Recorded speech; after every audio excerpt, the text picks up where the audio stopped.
Il y a un secteur d'activité que tout le monde oublie en bourse qui représente actuellement une belle opportunité et dont je vais te parler aujourd'hui avec l'entreprise du jour, Texas Roadhouse.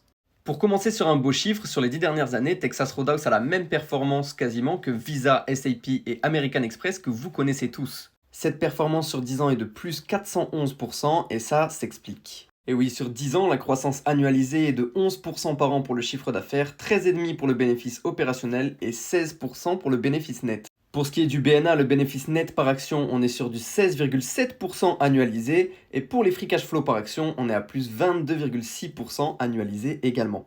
Au niveau des marges, il n'y a rien d'exceptionnel, mais on est largement rentable tout simplement parce que le système de franchise est très différent. En fait, ce sont les directeurs des restaurants qui sont partenaires directement de Texas Roadhouse et qui vont toucher 10% des bénéfices avant impôt sur le restaurant. C'est un système qui pousse à la performance et aux directeurs de se dépasser pour faire plus de chiffres. C'est un modèle assez extravagant, mais jusqu'à preuve du contraire, ça marche.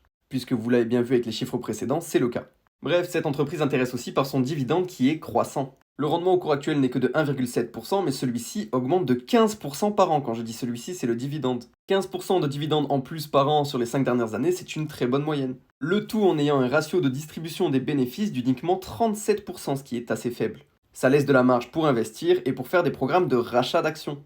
Pour finir, le groupe vient de subir une baisse de 18% sur les 3 derniers mois à cause d'une pression sur les coûts du bœuf et donc sur les marges possiblement. Cependant, dans les derniers bilans trimestriels, sachez que le chiffre d'affaires par restaurant continue d'être en hausse, que les bénéfices continuent d'être en hausse et que le groupe se porte bien. Il y a une pression sur les marges ce qui fait que le coût baisse et donc que l'achat de cette entreprise se fait à une bonne valorisation actuellement. Si tu veux que je te fasse une vidéo un petit peu plus longue sur le sujet avec notamment l'analyse technique et le juste prix selon moi, n'hésite pas à me le faire savoir en commentaire.